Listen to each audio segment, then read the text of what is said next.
It's Monday, July 24th, 2023, and this is the Talk Film Society podcast. I am your host, Marcelo Pico, editor-in-chief of Talk Film Society, here yet again with another episode of the aforementioned Talk Film Society podcast. And this season, this series of episodes, I'm joined by my co-host, Siobhan Irving. Hello, Siobhan. Hey. Hey. Hey. How are you doing this Saturday morning? Feeling good, Marcel. I got a nice night's rest. The early morning record. We don't usually do this. No, I'm not actually sure why we're doing it this early in the morning. Why not? We got to test all of our energies. Like, we usually do kind of midday or late night records. We've never done a morning, so we got to.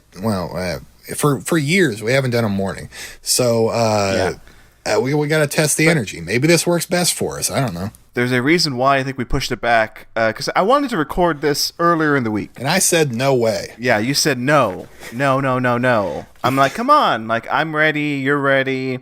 Let's pop out an episode. Have it in the docket. Have it ready to go for Monday's release. But you're like, no, let's push it back.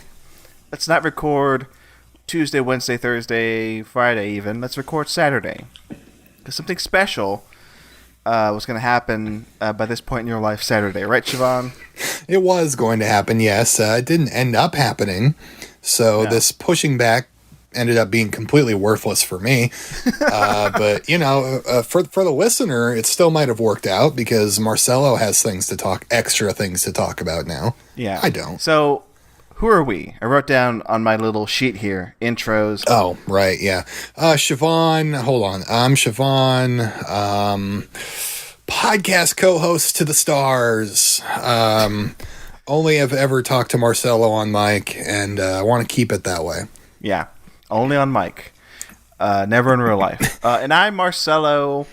That's me. I'm the guy from Talk Film Society. His star continues to rise. I just need to ride his coattails until he's high enough, and then maybe I can spin it off into my own thing, you know? It's been 10 years. I think this is as far as I'm going to go. All right. Okay, so that's who we are. I'm sure that's clear enough. Summer blockbusters. That's what this series is for the next few weeks, okay? And what a time to do this. We're right dead in the middle of one of the biggest summer blockbuster seasons of all time. Yeah, and we've reached the peak, probably. This is the mountaintop. This is the mountaintop. Everything's downhill from here, but that's not to say it's bad from here. It's just in terms of what's going to make money, this is the peak. Yeah, this is summer, it. Of this year. Yeah, exactly. Unless, actually, yeah, we'll get into that in the news. Is there anything in the news? Yeah, I think we have to talk about it in the news. So that's the series, Summer Blockbusters. Status update, Siobhan. How are you feeling about the Summer Blockbuster season 2023? Real quick status check. It seems exciting. Looking from the outside looking in, seems like there's some cool stuff I wish I could have seen or watched. More on that in a bit. So news. This is our news section. Yeah, what's the news? You mentioned you had some exciting news, so what is it? Jigsaw Saw X got moved up an entire month. We're excited about that. September 29th. So when was it going to be originally? End of October. October 27th, one day before my birthday. It would have been a nice birthday trip for me. But yeah. But I understand why they moved it. Also opening on October 27th is that Five Nights at Freddy's movie, which is going to absolutely fucking slaughter Saw X. So yeah. It's fine that they moved it, and I'm happy they did. Even it gives it a little bit more of a chance to perform well. And it's late September, the 29th? Mm-hmm. So it's got a good, like you said, a good headway into the Halloween season. Yeah, kick off the season. Yeah. So I'm excited about the release date getting closer. That's something we have to talk about off mic, though, Siobhan, because we have something planned for. Oh yeah, that is true, October. Isn't it? More on that in the next few months. But go to our Patreon for more info. eventually. But even more exciting than the release date news. Oh yes, this. I think this is more exciting for us Saw heads. Please speak to this, Marcelo. What did they say? I should have pulled it up. I'm going to pull up the official plot synopsis. Okay, yeah. But let me pull this up real quick. Let's see. This was something. As soon as I read it, I was like you tagged me in it on in the news channel of our Discord, which you can join talkfilmsociety.com/Discord to get a link, or ask any of us. We can get you a link to there. It's a fun place, hang out, talk about movies. But you posted the news in the chat, and I woke up a few hours later because my sleep schedule's been all over the place. Not today, I fixed it, but it really blew my fucking mind. It blew my tiny little mind what this film is about. I shared a tweet that gave a brief synopsis of what the new movie is about, Saw X. But I got an official press release from Lionsgate. I didn't know there's a bigger one. There's a bigger synopsis? There's a bigger synopsis. Oh, this is exciting for me. Ooh. Yeah, folks. Live reaction on mic. Strap in, because here is Strap on. Paragraph synopsis of the new Saw X starring Tobin Bell. Here we go. Synopsis, Saw X. John Kramer, Tobin Bell, is back. That's the first sentence. I mean, come on. Hell yeah, baby. That's all I need. That's all I need? Yeah. Really? That should be it. Even though we already knew that from set photos and such. But still, that's all I need. But by continue. The way, this came with one new photo of Tobin Bell. Oh, really? Looking like Tobin Bell from Jigsaw. Yeah. He's just looking very mad. Is it the one with the hood on? No, it's just him, no hood, looking old, of course. I don't know how old the man is now, but I wonder. Okay, so you know what? Enough chit chat of enough dancing around this bullshit. Here we go. The most disturbing installments of the Saw franchise yet chilling explores the untold chapter of Jigsaw's most personal game, set between the events of Saw 1 and 2. A sick and desperate John travels to Mexico for a risky and experimental medical procedure in hopes of a miracle cure for his cancer, only to discover the entire operation is a scam to defraud the most vulnerable. Okay. It's like Andy Kaufman going to go get the leeches. Exactly. But if Andy Kaufman was a serial killer, this would be that story. Right. So that's the part that just drove me buck wild. I mean, this movie, Saw X, is set in between Saw 1 and 2. That is exciting. That is set in between the first and second movie. That's very exciting for many reasons. A, this opens up the idea of more kind of spin-offs. B, this does not negate Spiral from the Book of Saw, which is something I was kind of afraid they might do. C, we're going to be seeing some returning characters, obviously. Even though he's going to Mexico, like whatever, he's still got to have some kind of connection to Amanda, his protege. Or, I don't know. Maybe he's going to be... was he even in the second movie? Yes, because he got... Yeah, he was. Yes, he did. So... This must have been a short trip, because the time between the first and second movie, I think, is not that large. But possibly we'll see Shawnee Smith. Who knows? As Amanda, right? That's exciting. She must. There's got to be a cameo at least.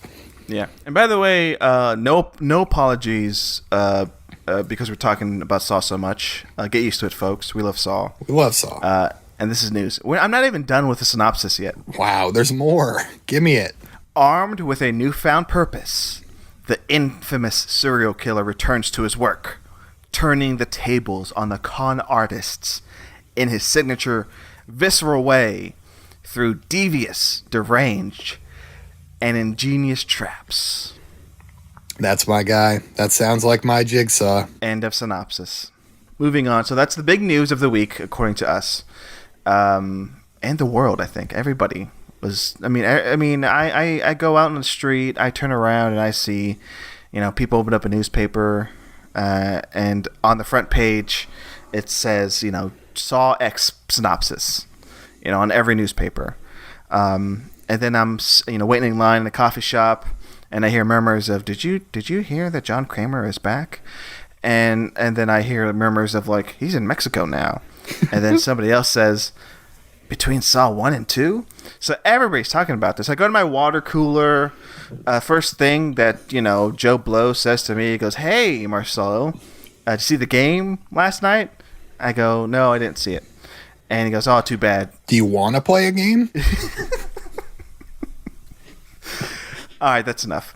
Okay, so next bit of news. We got to talk about it. Oh, yeah, I know. Whatever it is, we do. I should have said this up front. And we kind of did say it already.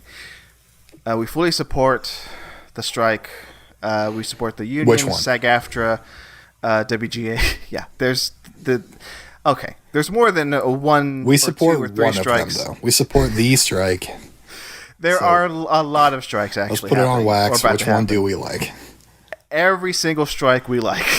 How about that? Let's make it as clear as possible. We support all unions. The grinder strike, that one's good. Wait, there's a grinder strike? Yeah, grinder people are not strike, but they're trying to unionize the grinder tech workers. Oh, the tech workers. I thought you meant the grinder people on, the people who use grinder are striking. Which every gay person in America is striking against grinder. There's sort of a precedent for that because the people on, I think, Reddit kind of did something similar. Yeah. Reddit moderators had a strike that I'm not sure where that's at. It might be per Reddit, like subreddit thing still. I'm not sure. Yeah. I don't know the details. You might know more about this than me, but... Not really. They're just not happy with certain rules on Reddit. And, like, moderators are unpaid, so, like... And it's kind of like a volunteer thing, and they do have an important, busy job doing it, so, like, I don't know if they were advocating for pay or for paid moderators. I don't know. Yeah. But I think their form of strike was to make certain threads like private or something. Shut down lots of active subreddits. Like I remember the only one that really affected me was the Squared Circle, the wrestling subreddit. Yeah. So there's a movement, right? So and it's happening all across America. I'm part of it. I don't want to get into full details on it. Maybe in the future I will. But you invented. Yeah. Okay. I invented. Yeah. What we're gonna say, Siobhan? I invented what? You invented AI. Yeah. Okay. So you're on the side of corporations. I'm not gonna say anything on the record here. But that's a funny joke you just made, and part of it is true. So, yes. I think every episode we should just say this in terms of the SAG-AFTRA WGA strike. Yes. We're supporting that too, along with every other, union who wants to strike and who is striking. And I don't know if you've noticed this, Siobhan, on the podcast you listen to, but they've been talking about it too. And also, it's a sort of a weird thing because I didn't know this until the strike happened, but now actors, as part of the strike, aren't allowed to promote their work on anything, including podcasts. You're more up on current podcasts than I am. Is that like affecting interview shows and stuff? Well, I'll say this: like one interview show, I'm not going to name names. So one interview show I listened to this week, it felt like they recorded the episode like weeks ago. Yeah. So. If they had recorded that episode this week, it would have been different. And another podcast I listened to, they came out up front and said in an intro that was recorded this week, they go, "We recorded this interview weeks ago, but we want to acknowledge the strike." And in the interview, they edited out all the promotion for the new thing the actor was there to promote. So that was like eye-opening for me. In a good way, I think. Because, hey, I mean, retroactively, I think it's a good thing to say, hey, this actor who was on our show, he was there to promote it, but now, since we're on strike, let's take that out, and because it's hey, a strike is supposed to be disruptive. Oh, and also the big news. Also, the studios are pushing back movies. Instead of just giving in and paying actors a fair pay and writers, they're going to be losing out on potentially hundreds of millions of dollars to push their movies back like an entire year or more, or continually push movies back, I guess, so they can do promotion when they assume the actors give up, which I'm going to guess doesn't happen. Right. One thing I read was an analyst or somebody on the inside said that studios and the producers could only hold out for a month. So I think by September, hopefully they'll come back to the table and maybe maybe the actors and writers get a good deal. But I can't see the studios, holding out for longer than that. Because, yeah, they're losing money. It's been like 3 months for the writer's strike so far, hasn't it? Yeah, but it's the actors who really are. I mean, I'm not saying the writers. The actors are more important. I agree. I mean, they are. They're the face. They're not more important to the production, but they are more important to the studios because they are the face of everything. Yeah, and they're the ones who end up being the salesmen of the movie. That's the reason why they pushed back challengers, because they knew, like, we're not going to be able to sell this without Zendaya, going out there and campaigning for it. And they also push back. A24 is pushing back their movies because, like for Problemista, like they want to have Tilda Swinton out there promoting the movie, and right now she's not going to. So yes, it's supposed to be disruptive. Like studios are supposed to be, like panicking on what they're supposed to do, not like pushing back movies and making things predominantly worse. Just fucking give them a good deal. I don't know why. But yeah, Dune is probably getting pushed back. Dune 2, a lot of fall movies, and this will be a huge impact on film festivals because, yes, again, actors won't be going to promote their movies at film festivals. So, TIFF is up in the air. What other fall film festivals are there? I'm sure like Fantastic Fest is up in the air. And Oscar season may be dead this year. Maybe the Oscars are dead. Oh my God, what would we do? I don't know. Like I personally can't see this going on for another maybe 2 or 3 months. I think maybe 3 months tops before the studio's producers wise up and come back. I would have to think that investors would have to be pissed after, even by now. They would be missing out on so much money. Just trying to protect David Zaslav, I assume. Is that worth it to investors? I can't imagine so. Well, after this weekend, I mean, Zaslav has one good weekend left in him, and then after that, it's nothing. Because hey, the biggest movie of the year was just released by Warner Brothers this past weekend. Was it? I didn't know that. Yeah, I didn't know it was Warner Brothers. Yeah, Barbie is Warner Brothers. I didn't know that. Oh, well, there you go. So yeah, Barbie, Oppenheimer, they were released this past weekend. That's what we're doing here. This is the transition because I want to say this: 2 huge movies of the year were released, seemingly in a landscape where we're not going to see big movies for a while.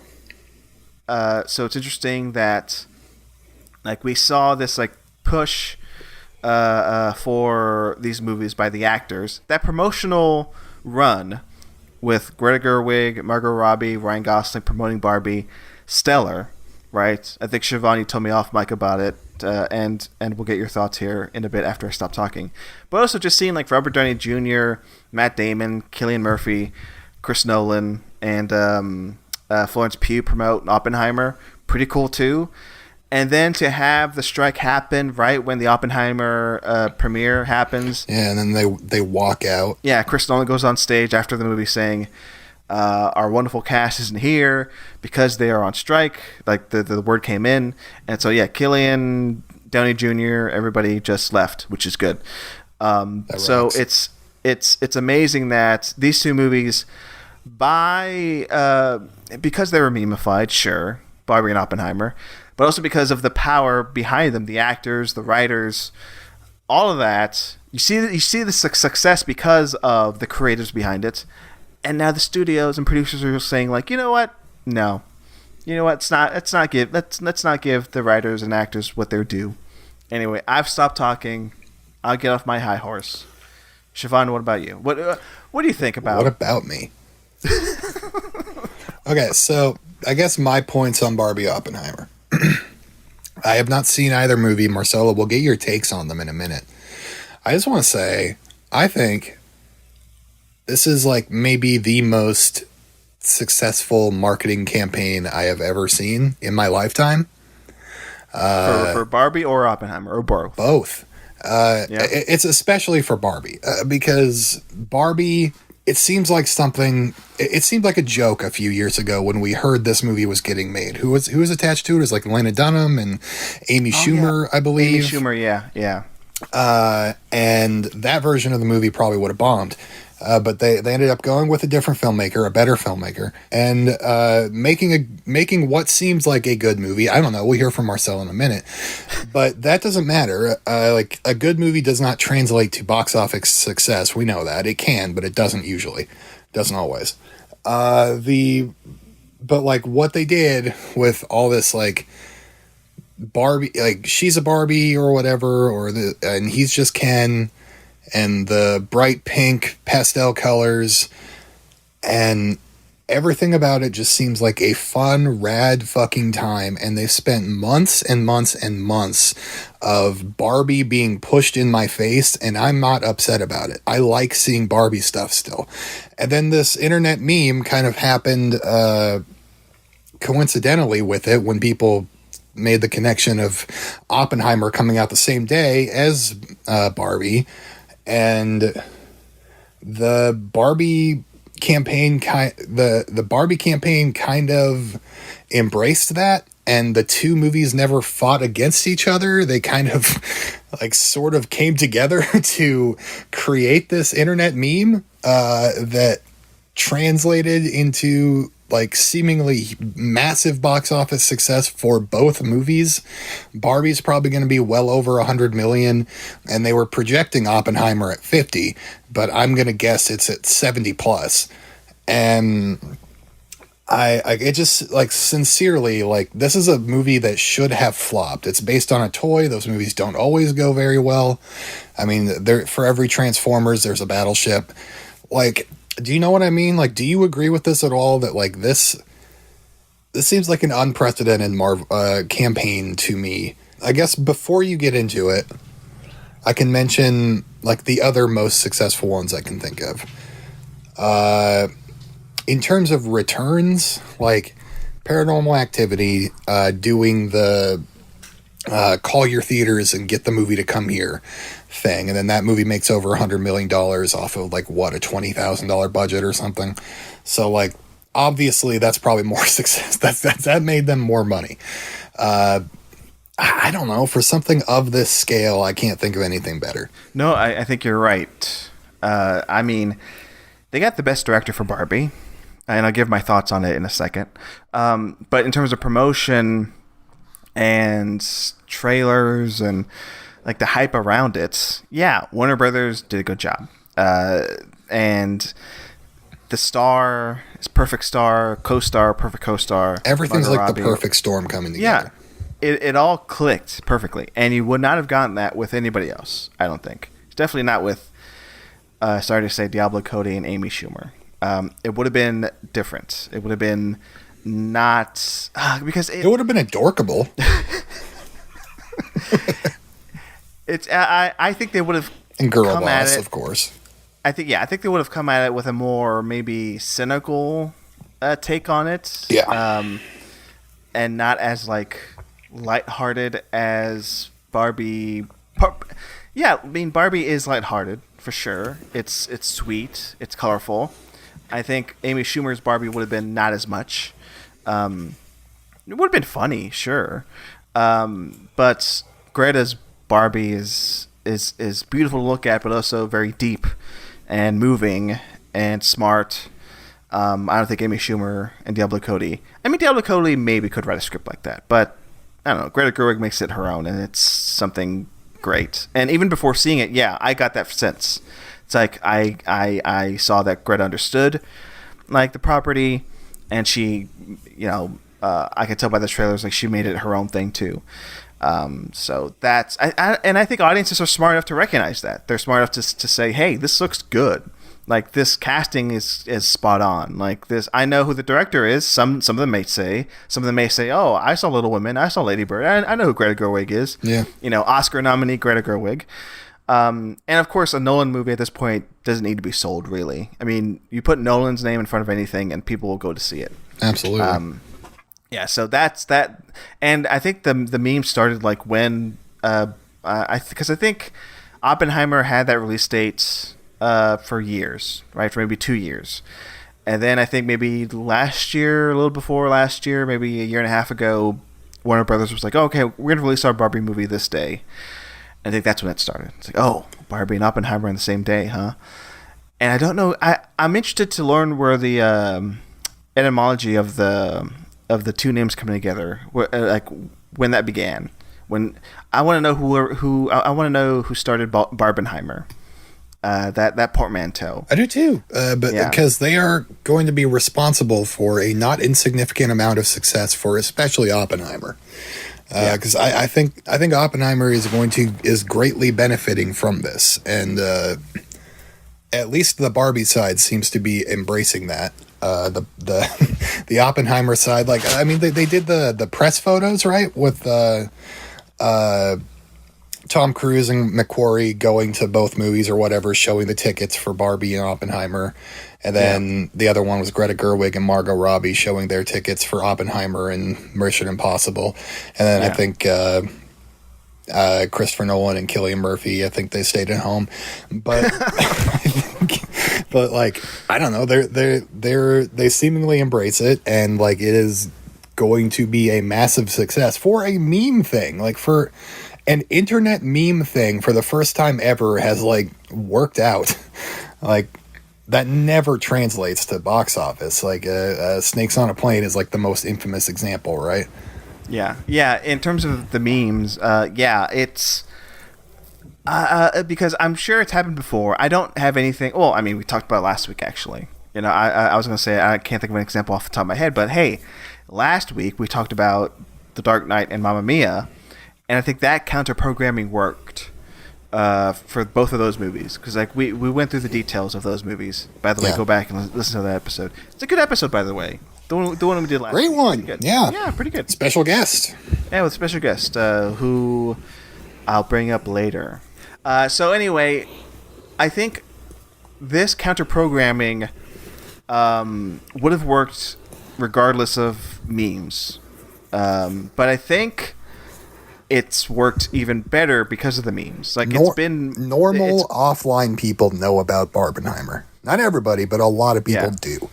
Yeah, and I think like if these were released like maybe 20 years ago, or let's say 15 years ago with The Dark Knight and Mamma Mia, like if it were Barbie and Oppenheimer, I think they'd have equal success as what those two movies did. Because The Dark Mama. Yeah. Dark Knight became a huge hit. Mamma Mia became a huge hit on its own. Massive successes in their own right. And now here we have two movies that, I think it's just because they're smarter. They can cross the demographics in terms of like who wants to see them. Yeah. This is like a good date movie outing, right? Or just a family outing. Yeah. If you're the right family. I think 15 years ago, it probably was framed more as Dark Knight versus Mamma Mia. It's like, if you're a boy, you're going to go to this. If you're a girl, you're going to go to this. This year, or now, 15 years after we're so matured as a culture, it's kind of like it's Barbie and Oppenheimer. We're going to go to both. Everybody can go to both. You're right. Yeah, this is not like necessarily counter programming. It's just programming. Which is a weird way. And it's a week after Mission Impossible. You can't forget that either. A major franchise entry in like one of the most successful film franchises ever, still popular, as popular as it's ever been. Tom Cruise, movies, popcorn. Like he's still a bankable movie star. He's becoming even more of a bankable movie star as time goes on. His movie's coming in at number 3. It's still making money. I think it crossed 100 million at the domestic box office. But to that point of the memification and the programming, the double bill programming, there are people doing it. I did it the other night. The Barbenheimer double feature. Not only, I mean, do we have 2 movies that people want to go see? They're seeing these movies back to back. I'm interested to see how many people have done the Barbenheimer thing. That's crazy too, because it's literally a 3-hour historical epic, versus like a 2-hour plus pop fun thing. You know? Yeah. Is Barbie that long? How long is Barbie? I think it's a little over 2 hours. Let me look it up. I've seen Barbie twice now. I don't know how long it is. Maybe 154. When I type in Barbie in Google, the whole screen goes pink. Or maybe those. Oh yeah, and if you look up Greta Gerwig or Margot Robbie or Ryan Gosling, there's little pink fireworks that go off. So Barbie is a little under 2 hours. It's 114 minutes. So 154. That's exactly what I said. Oh, okay. Okay, good. I want to just confirm. I wasn't trying to call you out. You got my ass. So anyway, the double feature of Barbie and Oppenheimer. I don't know. Just to wrap it up, this little part of the conversation, because we'll talk about the movies here in a bit, or I'll talk about the movies here in a bit. I love it. It feels like a good thing, right? At least that I think we can agree on that. You and I, Siobhan. Yes. I think other people are kind of sick of it. I have no problem with it. I'm not sick of it. I think everything about it has been fun. Just good stuff. Because it's 2 good movies by 2 great directors. That's the other thing. Is like 2 good movies by 2 great directors. Like this is happening to the right movies. Exactly. Yeah. I would not have been happy about like Barbie and Transformers: Rise of the Beasts. It's like that would not have had the same impact on me or anybody in America. One little fact here I looked up before we recorded. Some guy on Twitter, Luis Fernando, he tweeted this out Friday. He goes, "This weekend could be history in the making, as all films combined could hit as much as 300 million in 3 days. If this does happen, it'll be the first time since Avengers Endgame's weekend debut, and just the 4th time in history that the domestic box office hits 300 million on a single 3-day weekend." Wild. Yeah, and it did. And it is doing it. Off of Barbie. And the numbers so far, as of this Saturday morning, Barbie is going to hit 150 million this weekend, upwards of 160, which is pretty good, pretty damn good. Barbie's opening weekend will be the biggest opening weekend of the year, beating out Super Mario Brothers, which was the last big opening. And Oppenheimer is going to hit around 70 million, which is amazing considering it's like an R-rated 3-hour, biopic. And it could hit upwards of 77 million, so pretty good. So those are the numbers. These are huge hits, and we did it, folks, together as a nation. We came together. Did this. We came together. We saw Barbenheimer. The movies are indeed back. Okay. We brought the movies back as a people. Yes, we did. And Marcelo says they're both great. So actually, so that's the news. Next on my list is what else have we been watching? What is it that the rest of us have also been watching? And I'll get into my thoughts on Barbie and Oppenheimer in a bit. But Siobhan, I follow you on Letterboxd, right? But you don't look at it. I don't, not on Letterboxd. But there is a feature on our Discord, which hey, I know you just said this, but where can people go if they want to join our Discord? If they're tired of the bullshit on Twitter, if they're tired of seeing nothing but influencers thread on threads, and nobody's on Blue Sky, where can they go? talkfilmsociety.com/discord, or reach out to one of us and you can get a link to the Discord. Come hang out, family, fun, friends in the place. We're doing it. Talk about movie. Yeah. We're talking about movie, and on there's a little channel where a little robot pulls all the letterboxed entries of those who want their entries to be shown on this channel. And I see people's, letterboxd entries. I see, our your friend of the show, Matt Carrion's letterboxd in there.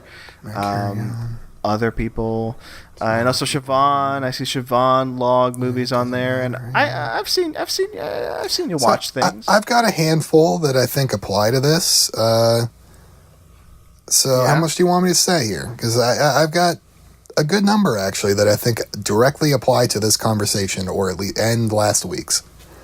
Let's do it. What? Let's dive into as many as you want to share. So, Mamma Mia, ABBA, you know that, right? I know Mamma Mia, I know ABBA, yeah. Yeah. Or ABBA? Which one was it? What did Elise say it was? Is it ABBA? I think it was ABBA. ABBA's right? the correct one? Okay. Yeah. Well, my mother, also an ABBA fan. Sorry, Elise.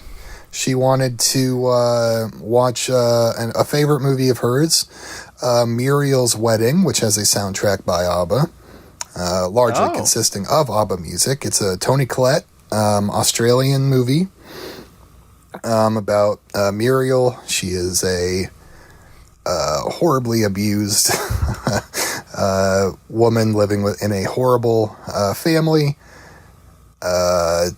Terrible father, mother. It all sucks. Her life fucking sucks. Everybody hates her for seemingly no reason. It's a comedy, I guess. It never made me laugh. It made me just horribly depressed. And I hated it. But there's some ABBA songs in there, and Toni Collette has a good performance. And it was interesting seeing an early Toni Collette. And I frankly, I didn't know she was Australian. Muriel's Wedding. Muriel's Wedding. That is a pass in the book of Siobhan, but good Toni Collette performance. Did you say that? Yeah, she's good in it. That's exactly what I said, yep. All right, I'm listening. Last week I reported that I fell asleep during Asteroid City. I watched Asteroid City again. I had a great time. I enjoyed it. Good. Yeah. I saw that again this past week. Or maybe last week. I can't remember if I said it on the show last week. Still great. I'm glad you got to see the whole thing. Yeah, it is probably my favorite Wes Anderson now. This is so good. One unfortunate thing is watching it at home on my TV was terrible. Like, I can remember in the theater how good the movie looked, and on this TV, I could not. I tried so hard with settings trying to make it look good. I just couldn't make it happen. But look, if you got a good TV, I'm sure it looks amazing. Mm-hmm. It's on VOD now, as Siobhan said. You saw it at home. I might see it again in a theater because I'm lucky enough to be near a theater that's still playing Asteroid City. And it's a good theater. Freight train, go so fast. Experience. Freight train. Blockbusters in general talk. Guardians of the Galaxy Volume 3. I got to see that finally. Yeah? What'd you think? Okay, so Guardians of the Galaxy, it might be my favorite subset of, sub-franchise within the franchise of the MCU. And by the way, I made a rule last week of no MCU mentions on this show. No MCU talk. That's right, yeah. But continue with the Guardians of the Galaxy Volume 3 talk. And it also might be Captain America, but Captain America's about to get ruined.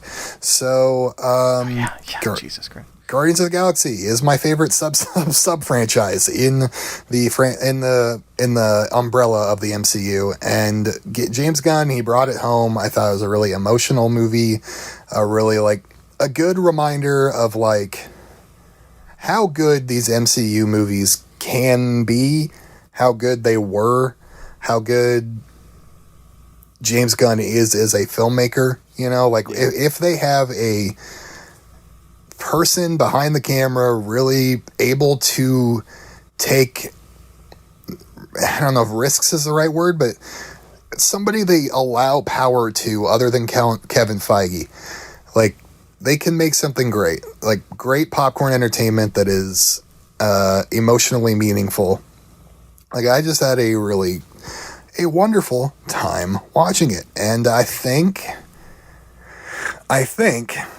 that's like the last of the MCU that like I really care about, you know? Like, I stuff coming out that I want to see, of course, but like of the old guard, like this is kind of the end of it. Like stuff coming out like Blade or whatever, like I'm interested in mildly. You know what I mean? Like this feels kind of like the capper in the way that maybe The Flash or Aquaman 2 is going to feel for the DCEU, right? Yeah. And I think, I'm in agreement. I think ultimately it'll be a good thing because I think the MCU for sure, they've kind of sat on, they become a bit too complacent in saying, hey, if we just have the MCU as a brand, that'll bring people in, right? Nothing in the horizon gives me any hope for the MCU coming back to the golden days, I think, of let's get a James Gunn in front of the camera. You know, let's get even Chloe Zhao. You know, let's get, I don't know, early Jon Favreau back behind the camera. Right. Shane Black. Yeah, Edgar Wright. God damn it. I'm never going to get over that. Me neither. But anyway, you were saying. Those Ant-Man movies suck. So yeah, Guardians, and Guardians has its own ending too. Like this that the way it ends, that felt like a definitive ending to me. Only like it's like open ended. Everybody could come back together, I guess, but just knowing all the behind the scenes stuff, I don't think Batista's interested. I don't think Zoe Saldana is interested. Chris Pratt probably would be, but I don't feel like any of them are all that interested in coming back to this unless James Gunn was on board, which just isn't going to happen anymore. So, like, I genuinely think the Guardians are done. Maybe there'll be Chris Pratt in, like, the next Avengers movie or whatever. But, like, do you know what I mean? Like, I think it felt very definitively ended. I'm going to say I hope this is the end for the Guardians because it feels like a good definitive ending. Such a good ending. But I wouldn't put it past Feige and Marvel to say, hey, let's do another Guardians with a different director. And I think James Gunn would just have to be like, it's your show, man, but I'm done. I really hope that Batista and Zoe Saldana are out of their contracts by now. Yeah, they may be done. I mean, Bradley Cooper may come back.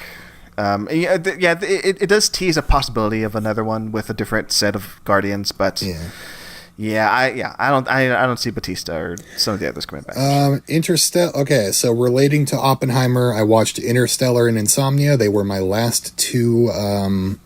Blind spots on of Christopher Nolan's filmography. Yeah. Interstellar. Like gorgeous movie. I felt. Maybe plot-wise, it was a little contrived. I didn't really like how killing off one person every 30 minutes thing, you know, like none of that really interested me. But then every time they'd go through a wormhole or see a new planet or whatever, I was like just fucking blown away. It's like these visuals are out of this world. Who's his DP? For Interstellar? For his last, like, 5 movies, he's had the same guy. He's just Hoyt Van Hoytema, right? Yeah, but yes, because I forget when because Wally Pfister was his DP for the longest time, I think up until Dark Knight Rises, and then it was Hoyt Van Hoytema, yeah. Yeah, and that man knows how to shoot a goddamn movie. Oh, yeah. And Interstellar's gorgeous, and it's kind of play with like interdimensional time travel-y, fifth dimension shit. Like I thought that stuff was pretty interesting, but again, just on like a basic plot level, I don't think it flows very well. I think there's probably a more interesting movie to have been made about just Anne Hathaway and Matthew McConaughey basically being the only ones up there. And maybe the tech guy, and I thought the whole Matt Damon thing sucked. And the stuff on Earth was fine. Yeah, like, it didn't really affect me all that much. I've had a history with that movie in that I kind of felt how you felt when I first watched it, but then it's become sort of a comfort movie for me when I move. I have it on when I move. I've done it like maybe 3 times in the last like 5 years or 6-7 years now. And I don't know. I every time I see it, I like it a little bit more. I saw it on the big screen. I've heard that. I saw it on the big screen this past year. And I don't know. I feel like it's not the best Nolan, but it does have its parts. It is beautiful. It's got a good cast. The Matt Damon thing, it bothers me less and less every time I see it, but it's still weird. It's still bizarre that happens. Although, to think that the fate of the human race depends on like a fist fight of 2 dudes like on an ice planet, it's kind of funny to me. And I think Chris Nolan thinks it's funny or thinks it's apt. Like, the human race is to be decided by a fist fight on an ice planet. I wanted a bit more. I wanted it to be a bit more 2001 and a bit less, whatever else, like kind of not Alien, but like Star Wars-ish. I don't know. Like, what's the best example of like a science fiction movie like that? Insomnia on a planet. Yeah. Okay. Insomnia. Really dug it. Like, totally solid ass cop movie. I understand that Christopher Nolan, like, clearly he has larger intentions beyond this as a filmmaker, but like, frankly, if he made another Insomnia, I'd be pretty happy. And that's about Al Pacino. It's wonderful. That's about all I have to say that like matters. Like, I saw a few more movies, but like I've talked about too much. Marcelo, what is it that you have been watching? All right, so I saw Barbie and Oppenheimer. Want me to do my whole Christopher Nolan rankings? You know what? Yeah. Before I talk about Barbie and Oppenheimer, you give me your rankings on Nolan. Okay. I have not seen Oppenheimer, all right? All right. Starting from the top down, or bottom up, which one? Yeah, go from the bottom, then up, then go bottom all up. The top, yeah. The Prestige is his worst movie by far. Controversial take. I don't think so. Tenet. Look, I'm sorry. It's a great, gorgeous movie. It's just something that I cannot get out of my head about. I understand it's like fucking dorky to say it doesn't make sense. I don't care. This is my one movie that I do that with. I'm sorry.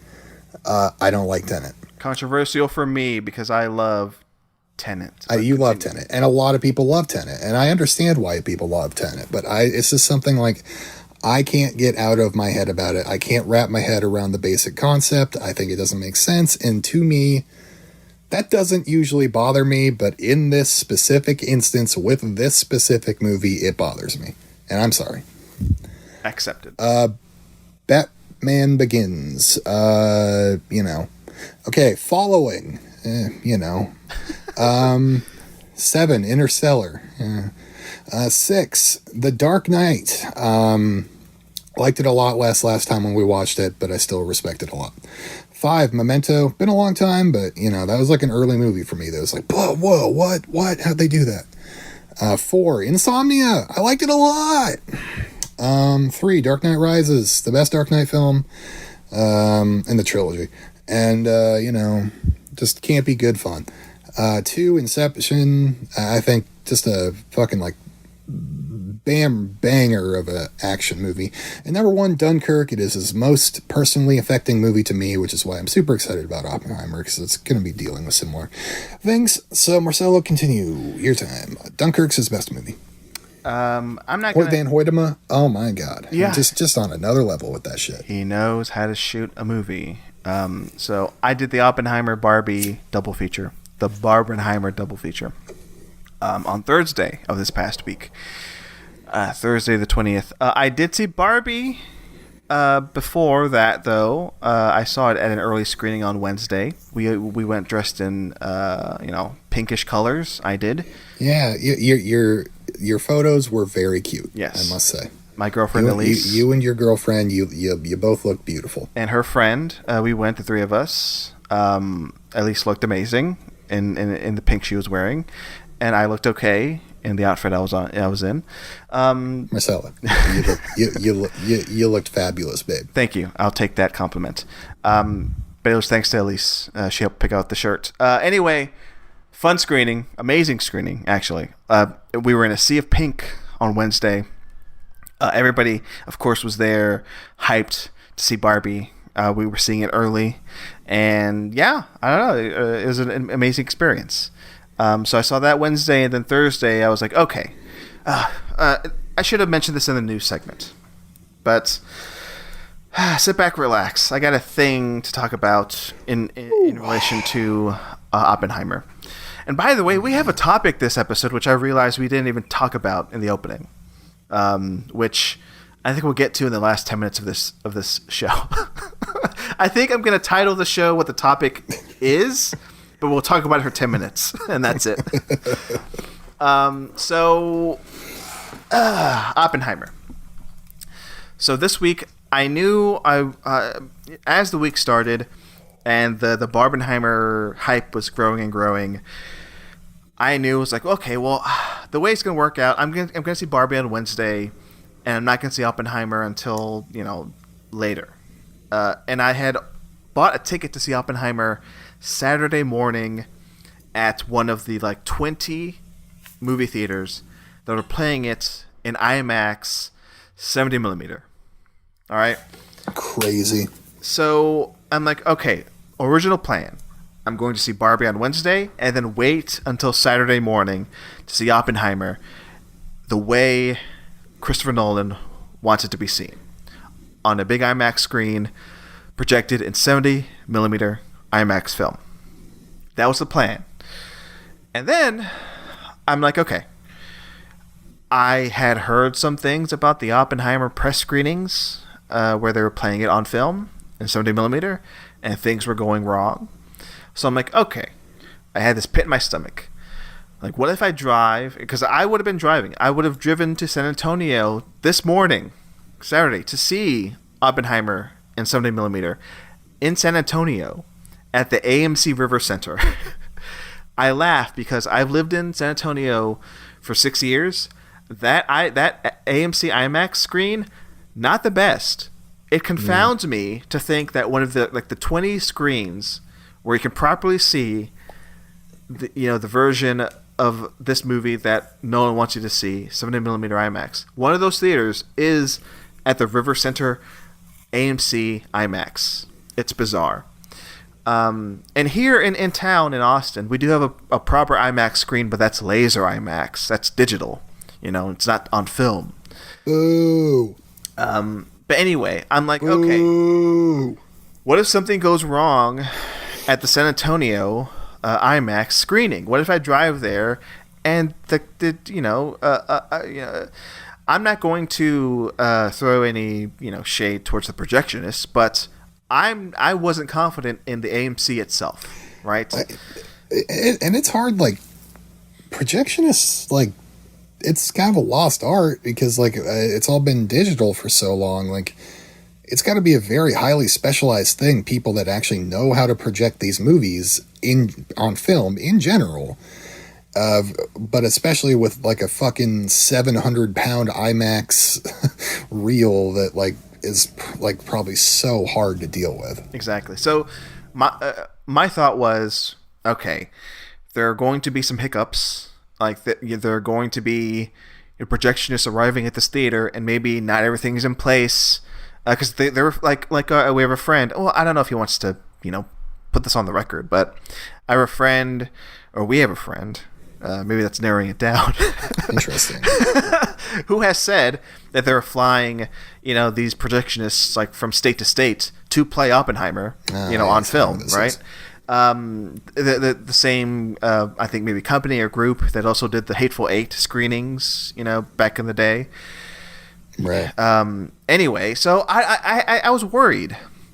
So what I just finally ended up doing was, okay, I'm gonna go see Oppenheimer in Dolby Cinema on digital the first time, because I've only had one thing go wrong in a Dolby Cinema my entire life, going there for years now. So just to play it safe, I said, okay, Thursday after work, going straight to the Dolby Cinema. I managed to get a ticket to see Oppenheimer that day on Thursday. And to your point, Siobhan, you said an hour ago, very hard. Oh, you said this on mic, right? It was very hard to. Maybe it was off mic. Like you're trying to see Barbie and Oppenheimer. So, yeah, I wanted to go to both of these movies. I made the fool's mistake of not buying the tickets ahead of time and then getting kind of screwed. Where like my only options were scattered single seats here and there or front row. Right. And who I was going to be going with, I couldn't do a single seat, and they didn't want to do front row. Right. Neither did I. Yeah. So like we couldn't do it. But I was like, okay, I'm gonna find a single seat in this Dolby Cinema, and it was kind of a game of like reloading the AMC app to see who were refunding their tickets before the screening. You know, Right. I refresh the app every 10 minutes to see if there are seats available, and yeah, I got a single seat, like right in the middle, like where I wanted to sit, like an hour before the show. So I'm like, okay, perfect. So race to see Oppenheimer at this AMC Dolby Cinema on Thursday, like 6 p.m. Got there, watched the movie. It was amazing. I'm glad I got to see it that way because Dolby Cinema is still loud. It still looks great. Not on film, but still an amazing experience. I will eventually see Oppenheimer on 70mm IMAX, fingers crossed, maybe next week. I might drive to San Antonio with Elise, I'll drag her, and we'll go to see Oppenheimer the way Nolan wanted to see it. Wanted us to see it. So Oppenheimer, I need to see it again, but it's one of those movies where the experience by the end, it's just so, I guess grim is the right word, and devastating. The man becomes death, destroyer of worlds. Yeah. I mean, what else? What are you going to expect? And to Nolan's credit, I think, this balancing act of maybe portraying Oppenheimer as like this hero or villain or whatever, I think he does a good job of expressing how important Oppenheimer was, but not necessarily giving him a break, the man, because he did what he did, and he lived with that his entire life after that, with creating the atom bomb, and you feel that by the end, especially by the end, and it takes it out of you. It's 3 hours. I wouldn't say it's like an exceptional movie in like the top tier Nolan movies in my book. Like for me, it's like Inception, Memento, maybe Dunkirk, maybe my top three. And I don't think it hits.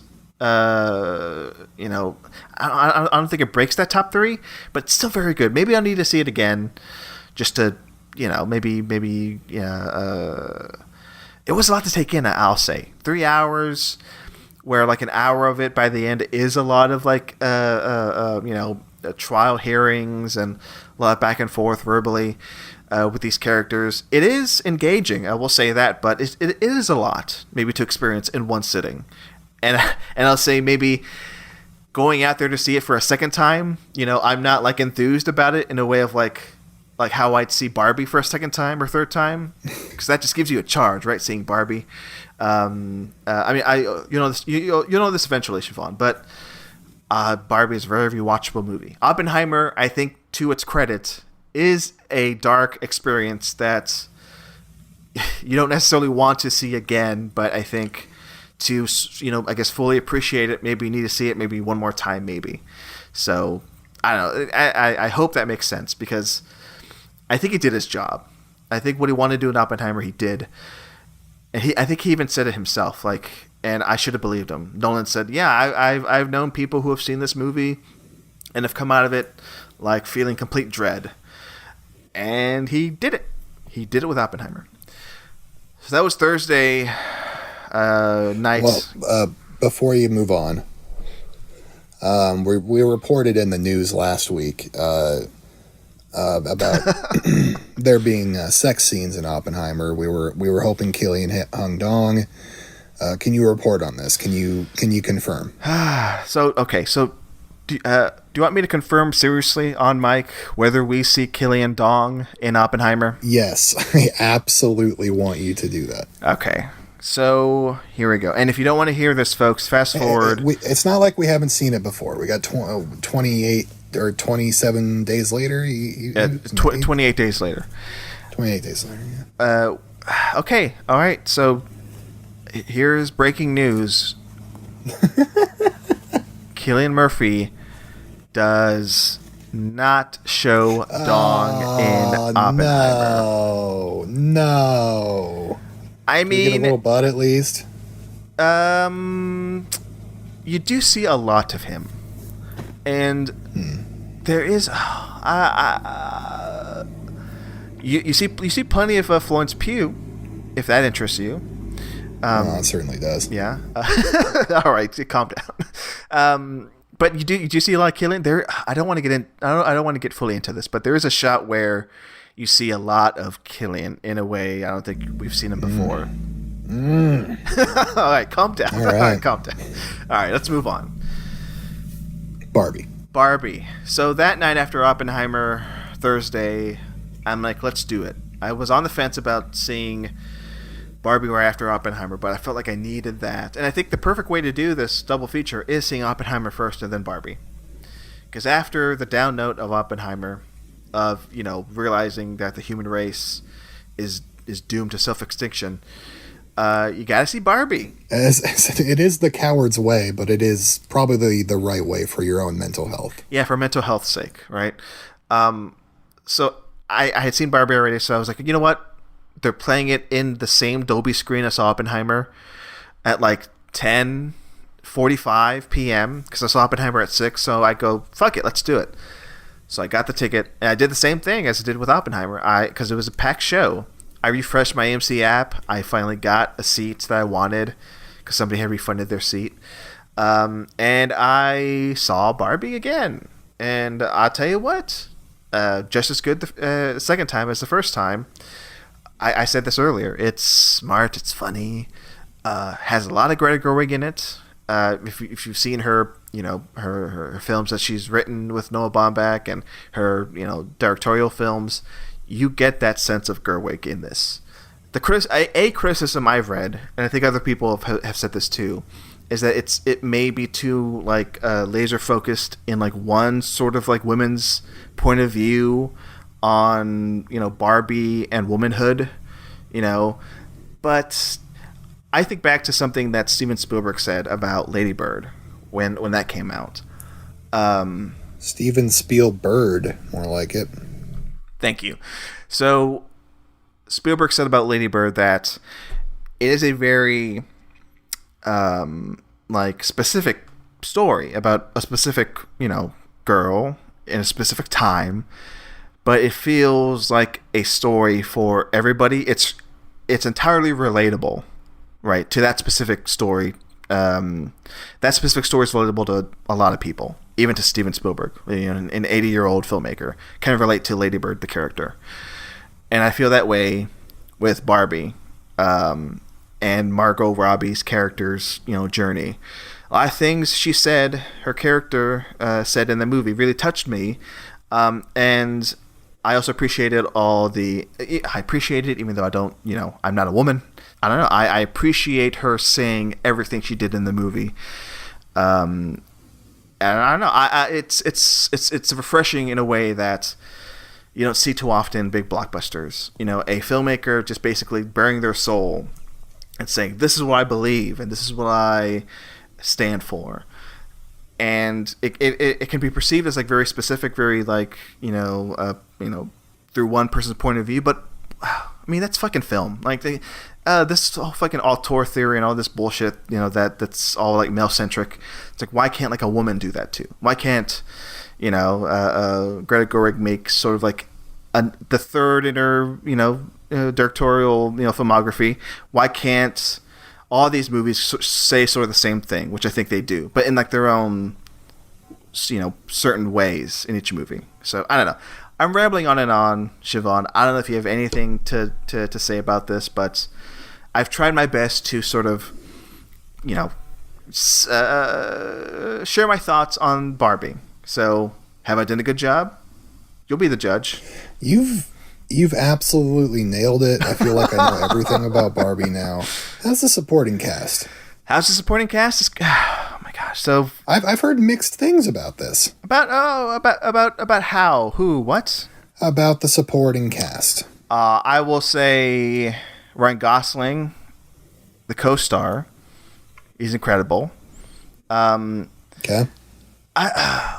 Michael Cera. I mean, so the thing is, Hari Nef. I didn't have a problem with the supporting cast, but I think I'm going to guess what other people. Simu Liu. I'm going to guess that maybe people's problem with the cast is maybe the criticism is they're not committing to the bit, maybe.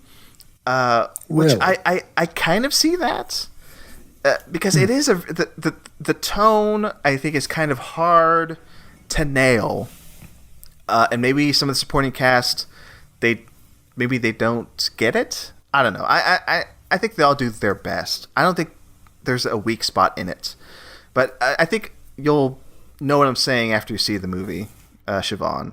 I think it's so odd. Like the Barbie world scenes. It's like it's very hard to even describe. Like they're all saying these lines, but they're all saying it like in a very stilted way on purpose. So maybe some actors they're dolls, right? Yeah. So maybe that's the criticism. I don't know what the criticism is. You've heard these people say the supporting cast isn't great, so I can't read their minds. And last thing about supporting performances, my guy, I don't feel like I've seen him in a long time, not since Penny Dreadful. How is my guy, Josh Hartnett, in Oppenheimer? I was like, who in Penny Dreadful was in Barbie? Wait. So, okay, I guess this will tie into Barbie. So Ryan Gosling in Barbie, maybe my favorite supporting actor performance of the year so far, right? But I think a lot of the supporting cast of Oppenheimer, they're up there. And the Penny Dreadful star, Josh Hartnett, right? That's him? Yep. I didn't know that was him until like halfway through the movie. I go, that guy kind of looks like Josh Hartnett. Oh, it is Josh Hartnett. He's pretty good. I like that guy a lot. Yeah, but he does show up a lot in Oppenheimer. Oh, but wow. I think the supporting star, like maybe the performance of the film, along with Cillian Murphy, is Robert Downey Jr. in Oppenheimer. He does a great job. So RDJ. I've seen two great supporting actor performances in two great movies this past weekend: Ryan Gosling and Robert Downey Jr. So all right, so we saw Barbie, we saw Oppenheimer, both of us, and we loved both of them. Favorite films of the year. Where do they rank on the year for you? Either of them crack your top 20? Yeah, I just updated my list. Let's. This part of the show is called Marcelo Checks His Best Of List. But Barbie jumped up to number 3 on my list. So it's in my top 5. Barbie might stay in my top 10 throughout the rest of the year. Wowzers. Oppenheimer jumped up to number 8. Wow, and he didn't even like it that much. Yeah, I liked it. I just didn't love it. You can't love something like that. You're going to be depressed. You're gonna be sad. And you got to respect it, but you can't say I like it. But okay, my one. Okay, I have many criticisms about Oppenheimer. Well, not many. I have like a handful. A couple. But one thing You can have a few. That's okay. One thing I kind of was looking for that I don't think he kind of nailed was how, like Dunkirk, to you, that's your favorite Nolan, right? It is, yeah. I think to me, like, that's his masterpiece in the sense of how he wants to tell a story, of the structure of a story. It's like that movie is structured perfectly.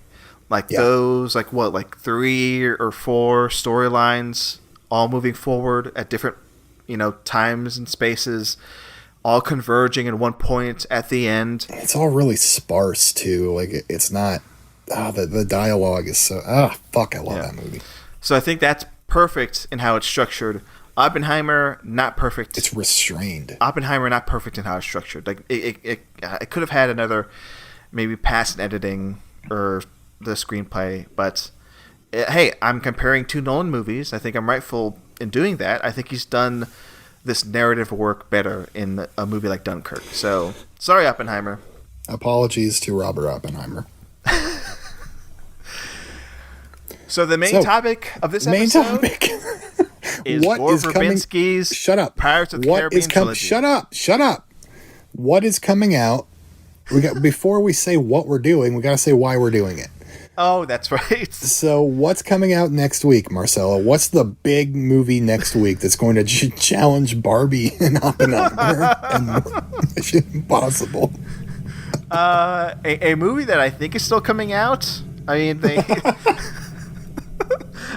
as of this recording, The Haunted Mansion comes out next week. The Haunted Mansion, yes. The Haunted Mansion. Oh, sorry. Based on a ride at Disneyland, the second attempt at making this film. Sorry, Haunted Mansion. I made this mistake last week. Last one is The Haunted Mansion. This one's Haunted Mansion. Yeah, the Eddie Murphy one was The Haunted Mansion. Haunted Mansion is next week's movie. That'll come in like at 4th place next weekend. It's the complete opposite. I'm hyped for Barbie. I was hyped for Barbie, hyped for Oppenheimer. I could give two shits about Haunted Mansion. Who cares? Who could possibly care? Did you? The funny thing about it, the funny Haunted Mansion story is the red carpet. None of the actors attended, obviously. Yeah. So they just had people like probably from Disney World dressed up as like Minnie Mouse or whatever, coming to the premiere of Oppenheimer, of Haunted Mansion, walking the red carpet, which is just baffling. I can't say. What's funny is I pitched this episode. I was like, let's do Pirates of the Caribbean. Let's talk. This was your baby. Yeah, this was. And now I'm like, I don't know. We just spent like 20 minutes talking about the strike earlier, about how actors aren't going to promote like other things, and now we're talking Haunted Mansion, and like it's like the last thing I want to talk about is Haunted Mansion and Disney, and their big products. But we're doing it. Yeah, like you said, this is my baby. I said, let's talk about Pirates of the Caribbean. More specifically, the 3 movies that Gore Verbinski directed. Okay, let's do it. Because they're also based on rides at Disneyland. Yes, also that's the connection. Based on rides at Disneyland. I saw these again this past week. The ride that they recently made woke, by the way, in the last few years. Pirates of the Caribbean. How did they make it woke? What did Ben Shapiro say? I think they took out like somebody slapping a prostitute or something. Sex worker? Oh no. Sex worker, yeah. You know what they say, you go woke, you go broke. Yeah, Disney is really feeling it right now. Yeah, no, so is Warner Brothers. Like, they went woke with Barbie. They're really feeling it now. Yeah. Have you seen Ben Shapiro's interview? Not yet. I think we're going to play it right after this episode. I think it's going to be on. I think we're just going to copy the audio. On this episode. Yeah, well, we're going to spend the next hour just listening to that episode. Doing a little commentary. Yeah, Ben Shapiro reviewing Barbie. We agree. Yep, this is right. Yeah, that's all we say. You go, yep. Good point. Yep, good job, Ben. Okay, so you saw Barbie. Okay, Pirates of the Caribbean. Marcelo, when's the last time you saw these 3 films? You watched just the 3 Gore Verbinskis, the first 3.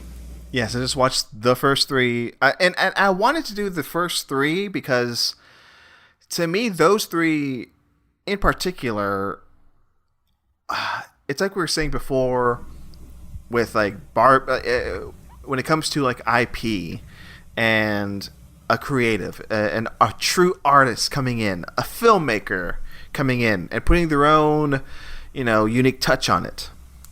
I think you can make the parallel between, Gore Verbinski doing Pirates of the Caribbean and Greta Gerwig doing Barbie. Okay, because I think Gore Verbinski is a talented filmmaker. I love his stuff. Okay, Cure for Wellness, Mouse Hunt, The Ring. 10 minutes of Lone Ranger.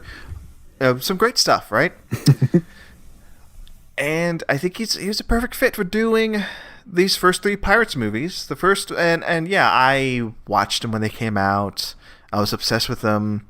I was there in 2003 and then 2006 and 2007. And it was a phenomenon. You know, it sort of came out of the blue. It swept the world. Yeah. They were like, oh, it's like, come on. A Pirates of the Caribbean movie. It's like, that sounds terrible. Kind of like we're saying Haunted Mansion sounds terrible. But I actually think that movie's going to be terrible. But Pirates of the Caribbean, the first one, it was a surprise hit. Made a lot of money. And it came away with, like, everybody loves this Mr. Jack character. Mr. Jack, everybody's talking about. Yeah, everybody's talking about. It says here Jim Carrey was considered for the part of Jack Sparrow. Imagine that. Jim Carrey's Mr. Jack, what would that look like? Would that have been better or worse for the world?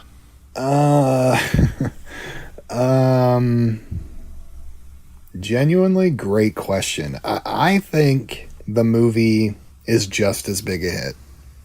Yeah. I really do. Do you think Jim Carrey would have gotten that Oscar nomination that the man who played Jack Sparrow got? Depends on how he's playing it.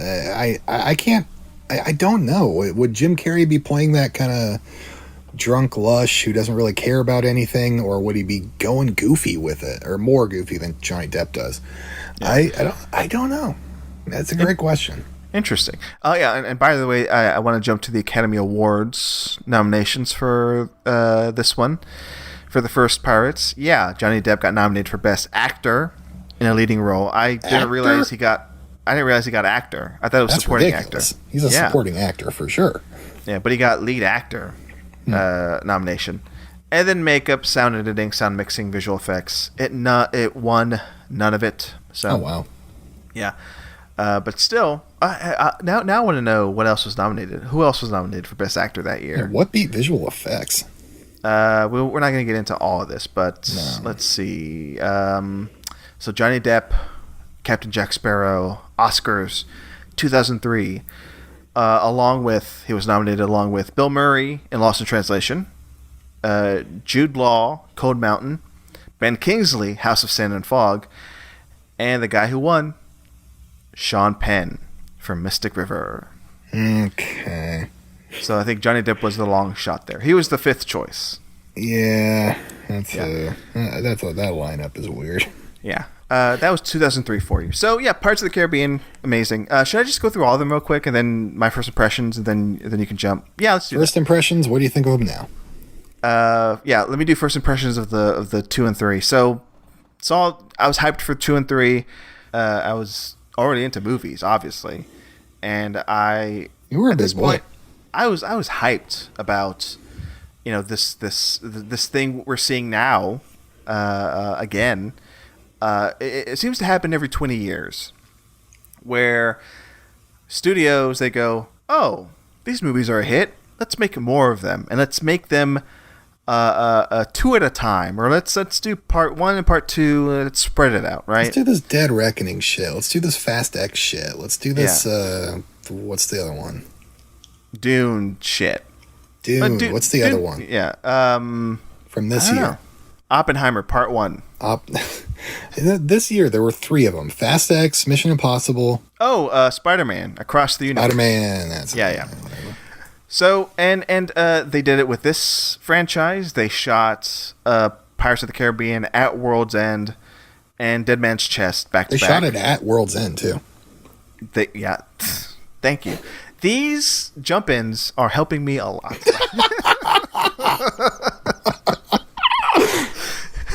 But 20 years before this, they fucking did Back to the Future 2 and 3 back to back. So it's nothing new. Okay. Yeah. I'm sure Laurel and Hardy shot movies back to back, okay? What else happened in the 80s? It's been happening, right? It's always been happening. The whole dance craze. Yeah. Neon. Reagan. Reagan, exactly. That's what I'm saying. So I loved 2 and 3. I love the 80s. Dead Man's Chest at World's End. VH1, Michael Ian Black. cut to this moment in time, seeing it again. I still think they're good. I still think they're outlandish, especially 2 and 3. And I still think they're very Gore Verbinski. And in a way, I kind of miss this sort of blockbuster filmmaking. We see it every once in a while, but not enough in my book. That's my thought on Pirates of the Caribbean, the Gore Verbinski trilogy. Siobhan? Are you with me? Okay, so I watched these 11 months ago. I had seen the first 3. I had never seen all 5 of them, and we watched them all back to back over the course of like a week. And frankly, I had just a wonderful time. And I just had an itching for a while. I was like, I want to watch these. And all 5 of them have their merits. The 4th one really sucks. Except for the 4th one. The 4th one really, really sucks. It's boring. It looks like dog shit. And I think it's like one of the most expensive movies ever made. It looks horrid. I don't know how they spent that much money on it. It's just garbage. 5, very fun. Like, they're back to it. They're definitely kind of copying Gore Verbinski's thing from the 3rd one. These are just high quality entertainment, I think. The first one especially, like, damn near perfect blockbuster popcorn fun, I think. I remember seeing the first one in a theater. I think it was the first one. So I would have been 7 or 8, depending on what time of year it came out. And I was in the theater. I remember the summer. Okay, I would have been 7. I remember it having like a jump scare that has stuck with me for life, where like a camera is panning across some jungle and Jack's face is painted into the jungle, and suddenly his eyes pop open and like you don't see him there. And that jump scare really getting me. And do you remember that, Marcelo? Wait, which movie? Did that happen at all? Yeah, I think may have been Dead Man's Chest. I think that happened. Then it's that one. Yeah. That's the one I saw in a movie theater then. Yeah. I don't think I saw the other 2 in a theater. I saw them probably later on DVD or on TV or whatever.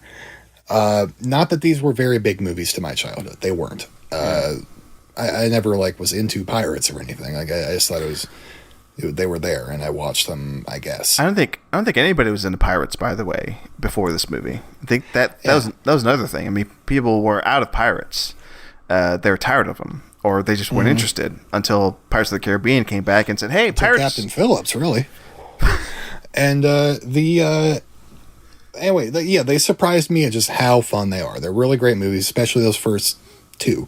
The 3rd one is a dark movie. Like it kind of weighed on me a little bit. I was not having as much fun, surely, but I need to say, visually, like these are like, I don't know if you agree with me, but like Davy Jones is like the best CGI character I've ever seen. Yeah. Do you agree with that? I agree. I mean, speaking of Oscars, I'm going to make sure this is right. I think they won the Oscar for Dead Man's Chest for all the Davy Jones stuff. It floored me how good he looked, how natural he looked. And I think it's all about, they gave the people time to make it, which they don't really do nowadays. They're visual effects workers. I wish they were on strike too, because God damn it, they need to be given more time, more budget to do these things, higher pay, whatever. Because like 20 years ago, we got like something that blows damn near every Marvel movie out of the water in terms of visual effects. Yeah. By the way, anyway, yeah, I had a great time. I like them. They're good movies. Dead Man's Chest did win Best Visual Effects that year at the Oscars. Deservedly so. Bill Nighy as Davy Jones, that performance is great, but the CGI, it still holds up. I just saw these movies this past week. I mean, Siobhan, you saw these movies a year ago. So I can tell you, after, experiencing another year of life and watching movies, and then watching this just recently, still holds up. Still good. They're a good time, right? Yeah. The story's kind of fun. Like, Orlando Bloom's good. Keira Knightley's really good. Jack Sparrow, his whole shtick, I thought it still held up, pretty fun. It works, yeah.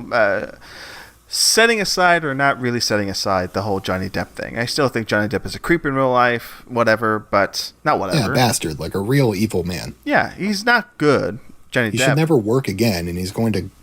That's the problem with 4 and 5, really, is that he does become the main character. He does become the best leading actor. And, like, that's just not what that character should be.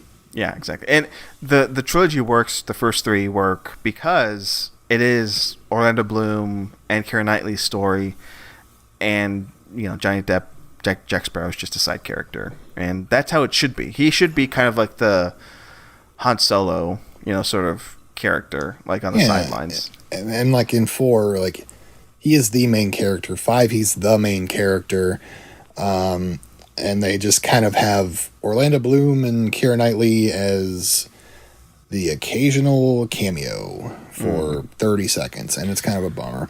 They do set it up at the end of 5 that like Orlando Bloom at least could come back, because there's this whole thing where he's like destined to, or like enslaved kind of to like roam the seas on this like ghost ship or some shit. And I think Jack kind of frees him of that, maybe, and then they have like a nice relationship. And him and Keira Knightley go away and get to actually live together again. So like the potential of them coming back for a 6 is possible, I guess, and that's mildly exciting. I don't know. Yeah, jumping on the whole 4 and 5 thing, I'm not a fan of those movies. The big reason why I wanted to do just the first 3 is because I think the first 3 are the best of the series. They are. Like, I think, like what you're saying, 4 and 5 just don't have that. I think, 5 tries to recreate the Gore Verbinski vibe, but I think they do it pretty successfuri. I don't know. Visually, it's pretty wonderful. From my memory, I don't know. I think 4 and 5 are just not good. Maybe Joaquin, or is it Javier Bardem? Javier Bardem. His performance is like good. Like it's not Davy Jones, but it's good. And he's a good villain. And like the end climax where like they split the sea in half. And I remember that. Yeah, like that was cool as shit, frankly. The first 3 tell a great story, and I think the ending of 3 is a good ending to the series. That's kind of that's where I want to leave it with those characters. But they made 2 more, and they're going to make more. Margot Robbie, speaking of her, she was going to make a Pirates movie, but that fell through. That's no longer in development, from what I hear, or from what I read. I don't hear anything. Yeah. From what Wikipedia tells me. And they're still trying to make another one. Johnny Depp said he's willing, to be open to return to more, whatever. But I don't think they're going to come close unless they bring back Gore Verbinski. Unless they realize they don't have to make it as huge a budget. Like, that's the thing about these blockbusters, these franchises. The more they go, the more money they throw at them. Why not make just a stripped down version of a Pirates movie, or stripped down? I say that and I'm wrong because I just looked at the budget for the first movie. It's $140 million, so it's still a huge budget.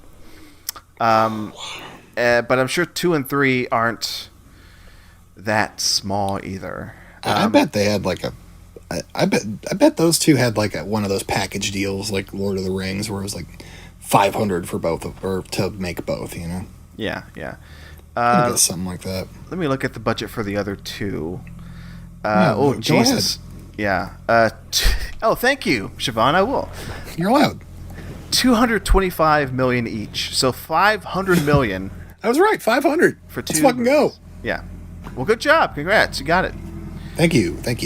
Okay, so this has been a successful episode. It has. You know what? We had. Okay, we're not done yet. I want to mention one more thing, and then play a game, and then we're out of here. Oh, we got to do the box office game. Yeah, you're right. Let's go. I just want to point out that, my final thoughts. Good trilogy. I'm not going to go back and watch 4 and 5 anytime soon. I want to point out that this is exciting, that this is the second week now that we can bring up Stellan Skarsgård. Because, yes, Stellan Skarsgård plays Orlando Bloom's father in Pirates 2 We and 3. gotta keep finding that connection every week. Siobhan, we'll talk about that at the end of the episode. So, box office game, Pirates of the Caribbean. Let's do it. I'm going to give you 3 movies, and you're going to tell me Okay. if these 3 movies made more money or less money than each Pirates movie. Now, Individually? we're going to go year by year. So, first year, 2003, Pirates of the Caribbean, Curse of the Black Pearl. I'm going to give you 3 movies. You have to tell me if they made more or less than Pirates of the Caribbean, The Curse of the Black Pearl in the year 2003. Ready? Okay. Okay, here we go. Movie number 1. The Lord of the Rings, The Return of the King. Oh, shit. More or less than Pirates of the Caribbean 1? More. You are wrong. It made less money. Wow. I'll tell you how much here in a second. All right, next movie. The Matrix Reloaded. More or less money? Less. You are correct. It made less money. Final movie. Finding Nemo. Oh, Finding Nemo. That's a really interesting one. More or less money? Yeah, you know what? Less. You are wrong. It made more money. I'm so stupid. All right, so everybody hates me. This is why. 2003, the number 1 movie in. Oh, by the way, this is domestic box office. I should have made that clear. I'm sorry. This is domestic. Geez. Oh no, you really fooled me. Yeah, I didn't know.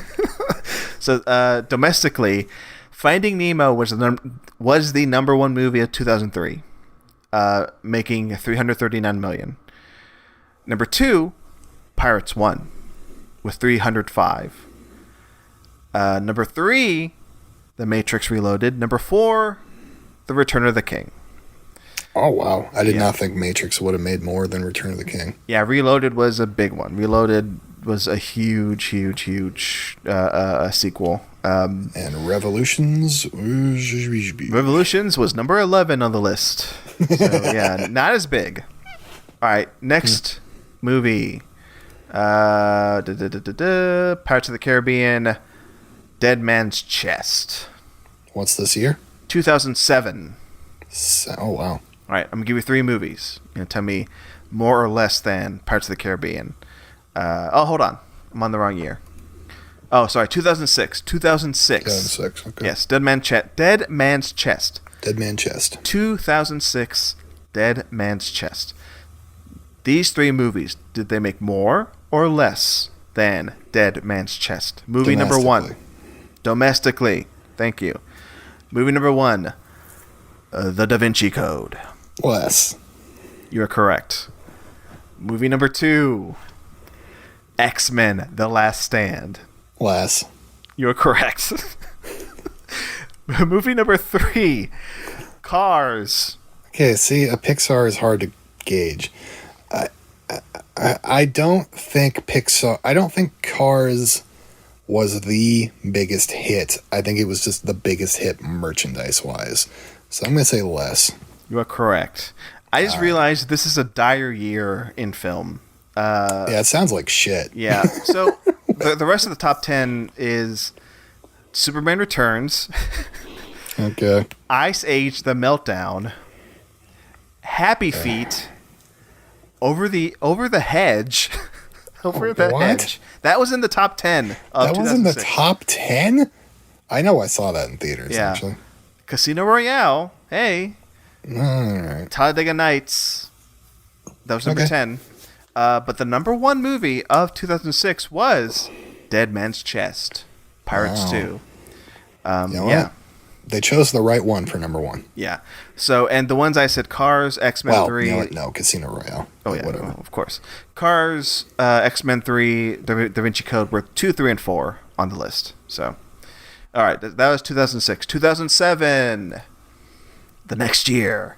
You had to wait a whole year until the next Pirates movie. Oh, when Captain Barbossa, came down the stairs, you're like, oh my God, he's back. Then you had to wait a year for the next chapter of the Pirates franchise. 2007, Pirates of the Caribbean at World's End. Did these 3 movies make more or less than at World's End? Here we go. Shrek the Third. Oh, goddamn. See, you're already hitting me with a hard one. The goodwill from Shrek 2 was so high, but then word would have spread that Shrek 3 sucked so bad that could it have outpaced? No. I'm saying it made less. You are wrong. It made more than Pirates of the Caribbean at World's bitch. End. Son of a bitch. That Next was a real movie. coin flip. Spider-Man 3.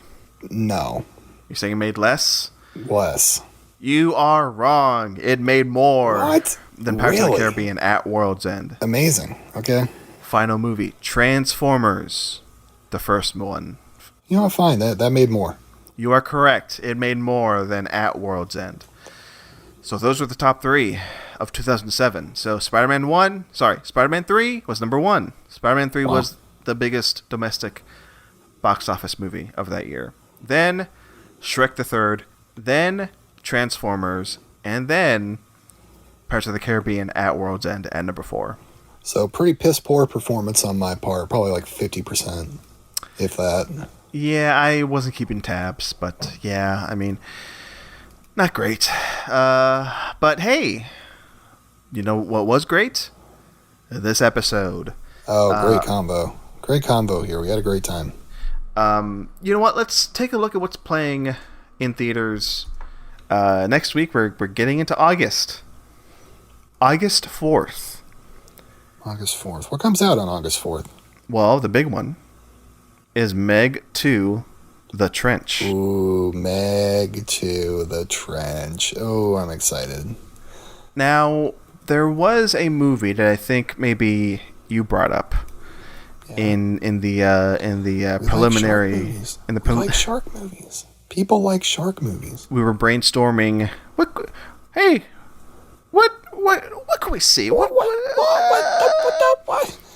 under the sea? What's under the sea? Under the sea? What's under the sea? Under the sea? And that's right, folks. And I think we could say it at the same time because I think we both agreed we're doing this. We're seeing. Here we go, Siobhan. We're seeing Deep Blue Sea. Blue Sea. My hat is like a shark's fin. Yes. My hat is like a shark's fin. Speaking of pirate movies, we're seeing Rennie Harlin's Deep Blue Sea. He directed the infamous pirate movie Cutthroat Island that I think stopped people from making pirate movies for the next 10 years. But he made a great shark movie in between that, in between Cutthroat Island and Pirates of the Caribbean. He made Deep Blue Sea. And who stars in Deep Blue Sea? LL Cool J. And the rest of the cast. Thomas Jane. Stellan Skarsgård. Stellan Skarsgård's in Deep Blue Sea? Stellan Skarsgård is in Deep Blue Sea. Let's go. So, that's right. It was meant to be. So, we started the series with Mamma Mia, then Pirates of the Caribbean, and now Deep Blue Sea. Mia, Deep Blue Sea again. Michael Rappaport's in it. All right. Deep Blue Sea next week. Plugs? Anything you got to plug, Siobhan? Follow me at Junkblader. Yes, at Junkblader. Deep Blue Sky. You can do junkblader.bsky.social. Isn't that what it is? Yeah. You can follow me on Blue Sky at marcelojpico.com. That's right, folks. Instagram, Junkblader Shiv. Discord, friend me, Junkblader. Patreon.com/Talk Film Society for all your Talk Film Society needs. Discord, talkfilmsociety.com/Discord. There you go. Stay tuned next week. Let's end this long episode by saying the phrase that pays, the phrase that we say at the end of all these shows. Here we go. This is how we end this show. This is how we do it. Hey! Deepest, bluest, my hat is like a shark's fin. Deepest, bluest, my hat is like a shark's fin. See you at the movies. Nope, never say that. All right, bye. Deepest, bluest, my hat is like a shark's fin.